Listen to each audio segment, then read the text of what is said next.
Welcome to a High Grade Podcast, the show for a generation that drank from garden hoses, knew the pain of dial-up connection, and still has the muscle memory for a Contra cheat code. We were the first kids to log on to the internet, and now we're the oldest ones who know how to fix the Wi-Fi.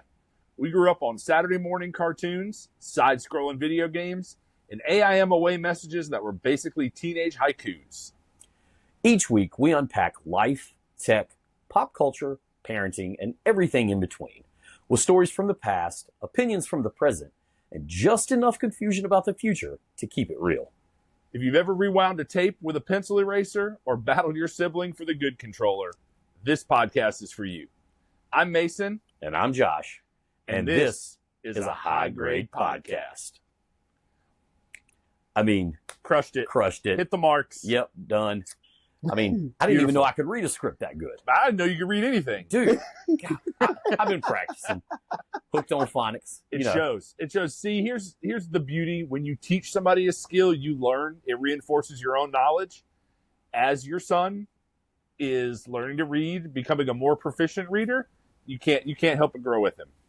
And I'll be honest, man, I've been trying to get away from some of the like rhyming books and stuff like that for him, but man, they're so easy to read. They're catchy. Now I want to read more, but I'm like, God, those are the books that he needs to start off with. Like that pattern, he needs that. Also, you kind of have an excuse. Like if you pick it up and you're like, what's this? You can say, I'm just proofreading it. Proofreading. Yeah. I can't just introduce the kid to anything.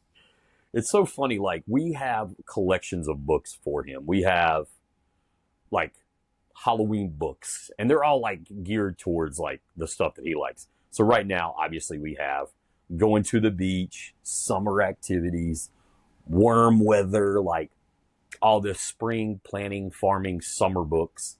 So yeah, let's go to the beach. Let's look for things on the beach, which I guess leads us into what we're going to talk about today. That was one heck of a segue. Thank you. I'm partial, I'm biased, I know, but wow, great lead in. To get to books to summer activities? Books to summer activities. I mean, look, normally my brain goes to put the books down. Let's go play outside. You know what? You can read in the sun. Sometimes you need to chill, and you can still do it outside. Yeah. Well, you got to think. I mean, summertime. Were we reading books in the summer? I mean, I know there was a summer reading list for smart kids, but I was not on that list. And I'll be honest with you, I watched the movie. You had Scarlet Letter down. At least through high school. So, man, one of the benefits of being in the smart class, the hot girls were in the smart classes. In our grade. It's just how it worked out. So there was always a hot girl to watch the movie of the book. Grapes of Wrath sucks. You're making out on the couch. Othello, whoa, you want to get a girl worked up. There's some romance in that unit. See, I think I watched not Othello. The one with the basketball, I think it had. Yep. Was it Epps? Omar Epps. Omar Epps. Or was that Love and Basketball? I'll be honest with you, I don't know if I ever saw that version. Every time I think of Omar Epps, I think of The Wood. Oh, no. Every time I think about it. Is it Major League 2? Where he replaces Wesley Snipes? Man, that's deep. I don't know. Yeah. Either way. I don't know what he's up to nowadays. I'm sure he's still an actor. Yeah, he's part of the Guild. Stuff. Yeah, absolutely. Good for him. Yeah. I bet he's enjoying his summer. I bet he is. Post-Memorial Day, cookouts, beach trips.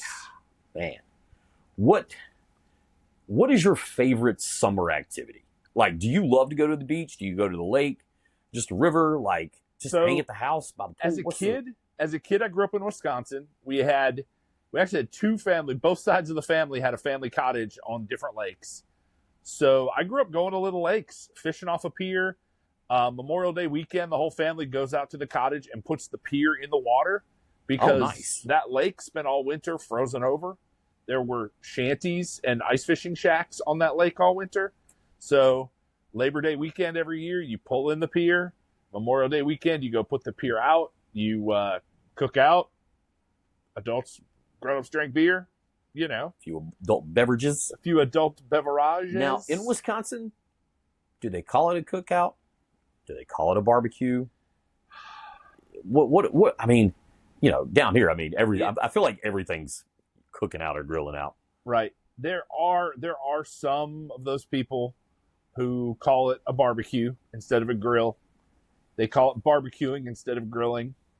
Okay. And it's regional, it's cultural.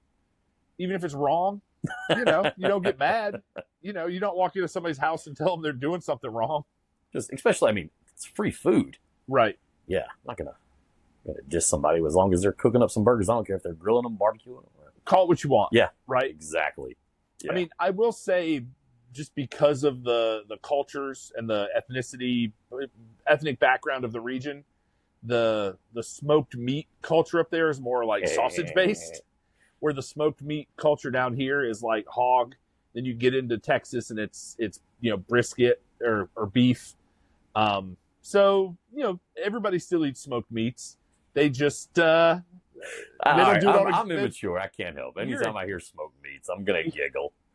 I mean, trying to keep it together, but at the same time, we're still working through the script for the sausage show. We just need Josh to keep a straight face at all. Never gonna happen.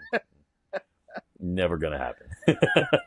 Yeah, I mean, like big meats, little meats. Look, at the end of the day, if you're cooking over charcoal in a grill, it's grilling. Right? Okay. Next question. All right. Gas or charcoal?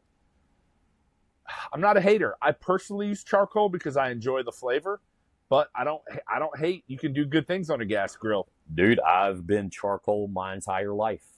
And honestly, I grill a lot of times on like that little $40 little Joe, little whatever it's little called. Smoky little Joe. Smoky Joe, man. Yeah. I mean, I grill on that thing all the time, but recently I bought a Blackstone and I have been loving cooking with gas. I know it's a different style gas.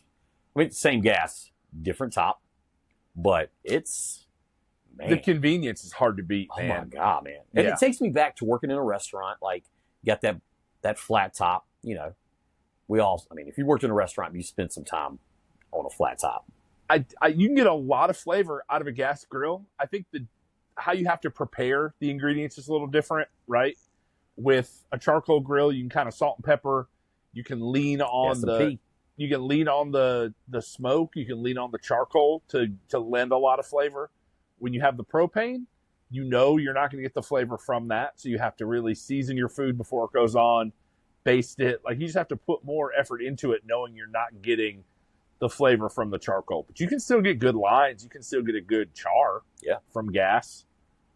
Yeah. I've been digging it, man. Like, it seems like my chicken isn't as dry. I know about when to pull it off now. Like, when I cook with charcoal, for some odd reason, I would overcook my chicken. I don't know why. It was tough. Question for you. What up? Chicken on a grill. What are you cooking? How are you cooking your chicken? So I have this Italian marinade that I like it's like a vinegar, olive oil, all the Italian seasonings on there. I leave it in the bag for like, I don't know, a couple hours. I usually do it the night before, 4 or 5 hours, slap it on the grill. But I only do it for the family. I never grill chicken for a large amount of people. Okay. Yeah. Bone in, bone out. I'm a bone out. Yep. Now, breasts or thighs? Breasts. See, I still go with the boneless because it's just easier. Yeah, it is. I go thighs on the charcoal. And man, look, you can put them on there and almost forget about them, and they are fantastic. Oh, I might have to try out the thighs next time. Like having just a little bit of intramuscular fat. In beef, it would be more like a marbling. It's not that way in chicken. It's just a little bit different, but keeps it juicy, keeps it from drying out. Takes smoke a lot better, even on the Blackstone, even on the flat grill. Strongly recommend giving it a ride. All right, will do. Yeah. All right. Question: what do you do at your barbecue? Are you horseshoes, cornhole, volleyball? What is your family? What do you like to do? What did you grow up doing? Because I know I grew up playing horseshoes. Dude, I grew up with lawn darts. Whoa! My parents drank. No, I mean, seriously, it was the 80s. Yeah, it's 100%. It's not like I had them, I invented them, and we were throwing darts at each other. That's what everybody had. Yeah. And the family cottage, we went to the Ringeyes, my dad's side of the family, that family cottage. We were like a pack of feral children. The parents were either out front, hanging out, playing inside, playing cards, and there were like 10 of us at any given time. We were running around. We'd steal a beer out of the beer fridge in the shanty. It was like squirt guns. It was lawn darts, fishing. I mean, that's to me that's summer. Of course, that's also 40 years ago. Hey, So, dude, I grew up with a big family, but I was like the only boy with a whole bunch of girls that were older than me. So summer to me was getting popcorned off a trampoline and watching everybody giggle about it. okay, Like, or hey, let's throw the little boy in the pool. Like, okay. like, yeah, Yeah, we were throwing like sharp things at each other, and you were more like head injury yeah, kind of stuff. oh, Yeah, dude. okay. Like let's put Josh up on the seesaw. All right, let's get off real quick. Yeah. Bonk. I mean, I know it happened to all of us, but man, you would think your female cousins would be more loving. No, They hated me. Here's the thing. Okay, they didn't hate me, but I was the first boy to come along, and they were like, let's see what we can do. At that age, boy girl doesn't matter that much. You're all just tiny monsters. You're just all feral. Yep. Yeah. Absolutely. I will say they did introduce me to New Kids on the Block, and I'll forever be thankful because now I'm hanging tough. So this is when my baby brother, who's like 7 years younger than me, he was like still a baby. My other brother and I had neighbor girls who were like our same age. So we were always hanging out with the neighbor girls. They kept us in touch with the trends. They introduced us to the New Kids on the Block. Oh yeah. And we played house, whatever. That's a different show. But as an adult, cornhole is so easy. Dude, if you've got the boards, you drag them out. I've got my Tar Heel boards custom made, sitting underneath the pool table right now. Do you have like the standard bags? Do you have like competition grade bags? No. Okay. I've got the country bags, man. Like they actually have corn in them. Like yeah. They are just some regular old bit. Don't get them wet. No, because they're done. Yeah. You'll have a little puff of white every time they hit from now till forever. Dude, I showed up. There was a cornhole tournament at a bar in Wisconsin as an adult. This was within the past 5 years.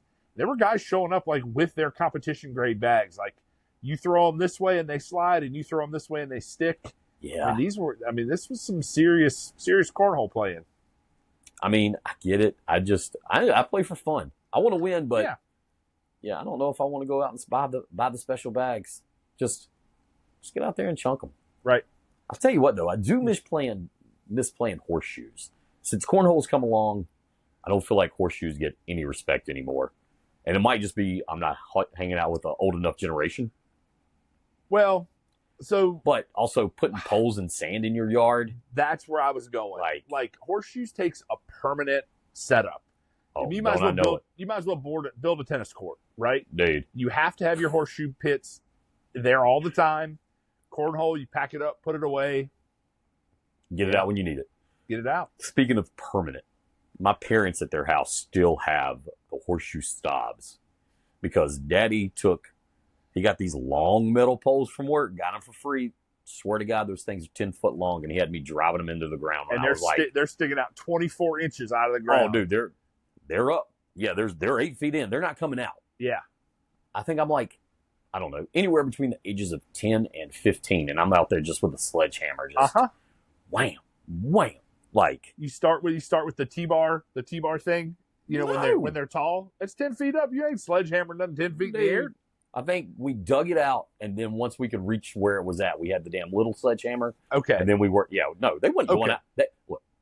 They wasn't buying horseshoe stops. They're not buying the damn post driver. Well, I figured somebody knew somebody who had put up a fence in the last some 100 years. No, not mom and hammer. daddy. You got a shovel and you got a hammer. Figure it out. Yeah, it was like, all right, we can backfill the rest of it. Oh, dude, we drive down to the river to get the sand. Oh, nice. Yeah, the only thing they were paying for were the horseshoes, man. And even then, we only had 3. Yeah, and we made it work. Yep. Just throw it back. Yep. Done. The joke from horseshoes, it never gets old when the horseshoe would run away, but horse still on that one. That guy doesn't get invited back. It was mom. Actually, I was going to say it has to be family. It was family. It's family. Oh, man. So I've been to cookouts where people like set up volleyball or badminton, And I just feel like maybe one time out of 10 it gets played. Like there's never enough people who are physically able, sober, and willing enough to play any game like that. Like badminton, you need 2-on-2. Fine, Yeah. whatever. Volleyball, you need at least 4-on-4 unless you got athletes. And yeah, maybe in the young day, it's like you might be able to scrounge up a couple of friends to come over to your cookout to play volleyball. Yeah. But I was talking to Chad about this. I was like, he's like, man, I like to think I'd like to play volleyball. And it's like, you like to think that until it's time to play. And in my mind, I could still chase that ball down until I take about 2 steps. And it's like, oh, yeah, double knee surgery. Yep. Not happening. Nope. Looks like I missed that one, too. That's 19 in a row. Yeah. More like, if we're going to play with a ball, let's just go play horse. Well, man, and have the kid chase the ball down. Here's all I could think about. Thinking about buying the expensive cornhole bags. If I want to pay a lot of money and suck at something, I'll go play golf. Right. And then only 1 or 2 other people will see me, you know. Man. I think that's what I like about now. Like, if I were to have a cookout, I'm going to have people in the basement. And we're going to go outside, have some beer, chill out. But then it's going to get too hot. And I'm going to bring everybody back in and we're going to throw darts or shoot pool. Yes. Perfect. That is a grown-up cookout in North Carolina. Yep, kids outside. Yep, get out. Well, and that's when you have to have a kiddie pool, and you're like, well, you can't come in the house wet. You just got to stay outside forever. Do you want to get in the pool? Okay, well you're gonna have to dry off. Yep. And if you dry off, you ain't getting back in. Yep. By the time they dry off, they want to get back in. They're handled. Yep. Mischief managed. Yep. Give them a popsicle, and by the time they're done with that popsicle, they're like, oh yeah, let's get back in this pool. Now Get all the sticky off. I was saying they gotta rinse all the popsicle off. Oh man, dude, even like a hose and a sprinkler is fine. God, man, times are so much simpler. They were. There's nothing beat that hose water, but you had to let it run for a minute. You did. Oh man, how many times? I'm gonna be honest. Even as an adult, if I drank out of a hose, it's like, ooh, hot water, warm water. Yep. You would have thought 40 years I'd have learned. Nope. Still have no idea how long it takes water to get from the spigot through the hose to my mouth. If you were squirting somebody, instant. Yep. If you were drinking out of it, 4 minutes. No, yeah. Just Minimum. Turn it on, go to the bathroom, come back out, and then still wait a minute. Yeah. Gross. So were you fortunate enough, you talked about running through sprinklers. Were you fortunate enough to have a sprinkler, or did you just have the yard sprinkler? Oh no, we had the yards. Well, it was the same. It was like the one that did you have the silly sprinkler with the arms that would go, or did you just have the we didn't have the we had the one that like fans out and it kind of goes back and forth. Yeah, I feel like that's a good mix of like kids can run through it, or you can water your yard. Yeah, and boy, you'd have that one that went like the dance. Boy, you get too close to that thing will light you up, dude. It'd put a hole through your leg. I mean, it was a water cannon. And here's the thing: you weren't running for it; you were running from it. I thought they were so cool not having one, like seeing them in somebody else's yard. You're like, man, that's when you know you made it. No, those kind of sprinklers, they suck to run through. Give me the little wave. Yeah, come in freaking striped up. Now, my baby brother has made up for it because he's got like inflatable bounce houses with lagoons and slides. He's like, my kids are going to get wet in style. Nice. They're awesome. Nice. Yeah. Yep. We had the blow up house for Cardwell a couple of years ago. And then, honestly, it was like, man, this thing is massive. Yeah. I don't want to pull this out. Like, it's a mess. You mow and it gets all the grass clippings and then you have to spray. Like, I was like, nope. He played in it. We used it for 3 birthdays. We got 3 birthdays out of it. Okay. Sold it. Pretty much got our money back. It was a wash. I think they're getting to the end of the useful period for theirs because they have May, June, and July birthdays for their kids. Oh, nice. So they'll pull it out 3 times a year. And the youngest just turned 5. And the oldest, actually today's his birthday. He just turned 11. He just turned 11 today. Wow, 11 already. 11 already. Wow. Yeah. Yep. That's amazing. He doesn't want that. He's aged out of it. So they'll probably pull it out in July. And, yeah. Put it on Marketplace. Put it on Marketplace, which is, I think, where they got it. Like, somebody found it, still in great shape. Hook up a hose, plug. I love that you have to hook up power and water to this thing to make it work. Yep. Air on one end, water on the other. Yep. They're just separate enough. Yeah. So make sure the electricity's on the uphill side and let the kids run loose. Yep. Don't play with shock wire. Because you die. Oh, man. Golly. So what else about the summer, man? Like, God, man, like, folding chairs are so much different now. Like, you remember used to get, like, I still go to the beach with these old beach chairs, and it's like, you have to have a master's degree just to fold them up. We bought, so Sam's Club sells fantastic summer chairs. So they sell the gravity chairs, the ones with the elastic that the footrest, they kind of fold out together and fold. They're wide. They're for a big boy, big body. Skim in. Yes, I mean I'm a full size boy, you know, and I busted that dude out. He's the growing boy. He finish your food. You're still growing.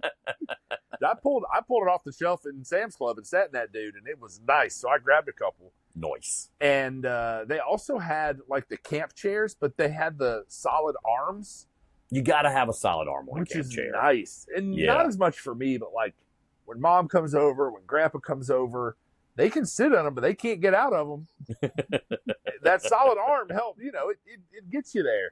So I think I bought 2 gravity chairs, and I think I bought every color of the solid arm camp chair. I think I bought 6 chairs, and less than $200. See, I wish we'd have bought 6. We bought 4 of the chairs that we have, and they have the little tray on them. Yeah. They fold up in themselves with the little carry. You've seen them. They're super nice. Oh, they're excellent. Yeah. I wish we'd have bought 6. Like, honestly, you guys are lucky we're not recording this podcast sitting in those chairs. I wouldn't be mad. I'm not saying we're not going to do it. Yeah. I wouldn't be mad. We can get there. Those hard, the solid arm camp chairs were like $20 a piece at Sam's Club. Like, I couldn't not buy every color they had. No. $20, they're practically giving them away. Yeah, I'm losing money not buying them. Right. Yeah. So I've got chairs for everybody at that. So when everybody comes over, don't bring a chair because I got you. Done. Money. Yeah. The chairs are great. But chairs, like, to get back to your point, they've come so far. Because those old aluminum, like, nylon mesh weave. Yeah, dude. Yeah, dude. Those chairs were bulletproof. Those chairs lasted 100 years. If they didn't dry rot, they would still be around. And look, they could be half dry rotted. They'd still hold you. Yeah. I mean, you can put a cigarette out on them. You know, let an old steel beer can pull tab fall. Those things, they held up to everything. So they probably had clip-on ashtrays on those things. Everything came on an ashtray back in the day. But you didn't need one outside because you just done. Butts gone. Oh, man. Speaking of sitting outside, you recently got a solo stove, right? As a gift, yeah. How is that? I love it. It's fantastic, I have been kicking around the idea of going out and getting one, but it's a massive purchase. Especially like if you really want the big one. Like I don't have the great big one. Yours is the perfect size. Mine's like the Goldilocks, right? Yeah. It's big enough to have a decent fire. It's not unwieldy. I can move it around. I had I known how much I would enjoy it, I would have bought it years ago. See, Jenny thought about getting it for me for Father's Day last year, and I kind of was like, nah, I don't know how much I'm going to use it.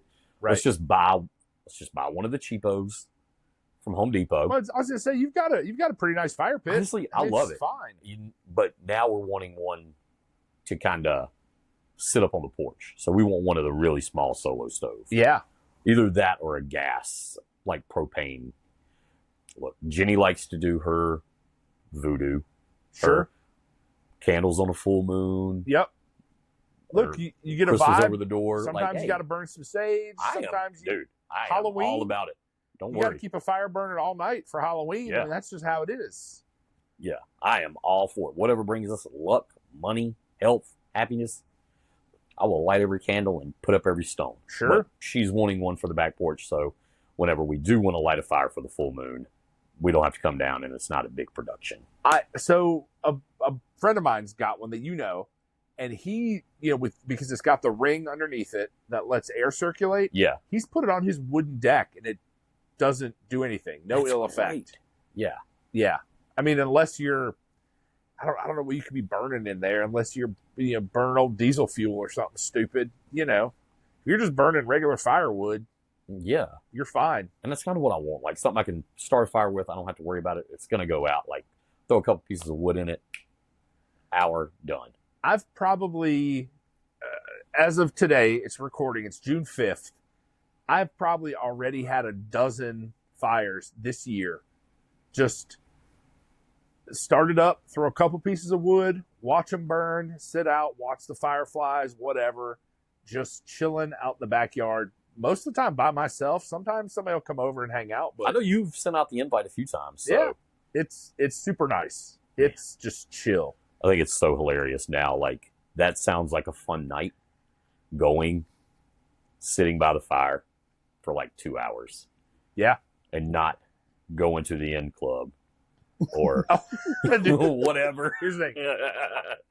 I know the point I didn't like going to the club when everybody else liked going to the club. I hated it.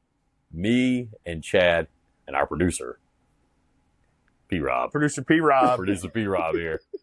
We spent many a night after Libby Hill. Many night. Y'all were little club rats. Me and Chad would get stoned, honestly. And it would sound like a great idea. Sure. Like, oh shit, yeah. Like, we're stoned. Yeah, let's go meet some girls. And then we get in there and we're too stoned to do anything. You're just giggling at everything. We're just giggling. Yeah. P-Rod would be out on the dance floor, cutting it up, talking, like, spitting game. Like an hour in, me and Chad's like, hey, man, you want to run to the store and get some food? Y'all were so excited to go somewhere with no snacks. Yeah. Oh, my God. It was so, yeah. But now granted, it sounded better at the time. But now, yeah, like perfect night, 2 hours in, then I can leave and tell you guys, hey, I'm leaving. I'm going to get food. Yep. That's right. And,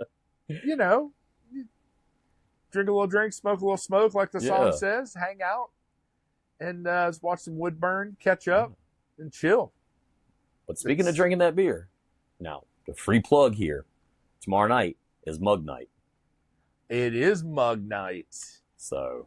Oh, man, I've been on a really, not a strict diet, but I've been really vigilant about tracking what I'm eating. Mm-hmm. I'm down like 20 pounds in 3 weeks. Listen, you look good. Thank you. I was going to say something earlier, but never I want to jinx appreciate it. Yeah. So I'll have to figure out how a couple of mugs of really, really super decent beer factor into that. You plan around it. You can do anything you want to do. Absolutely. In fact, I watched a TikTok video today about a guy talking about his trainer said he could have Oreos. He's like, you know how many Oreos are in a serving? 2. Because that's how many Oreos I eat on the way to eat Oreos. Yeah, you eat 2 while you're getting your milk and getting everything together. Exactly, because that's what gets me from the kitchen to the living room. Those are pre-Oreos. Yeah. Pre-Oreos. Pre-Oreos. Sounds Italian. Pre-Oreos. Pre-Oreo. My cousin, Pre-Oreo. Quit on the lawn darts, Pre-Oreo. You heard somebody. Oh, man. Speaking of TikTok, you guys can go follow us on TikTok, A High Grade Pod. You should. We're also on Facebook, A High Grade Podcast. You can see our stories there. If you've enjoyed this episode, yes, there's a very high likelihood that you will enjoy future episodes. They might not all be winners. We make no guarantee, but we're here to give it a shot. We're having fun. Shooting the shit, come as check they us out. say. Shooting the breeze. So, all right. Cool. Well, look, you can find us on Amazon, Apple, and Spotify. I think that's about the only places we're going to post. So, thanks for joining in. Thanks for joining. Yeah, thanks for coming along for the ride. We'll see you next time. Later.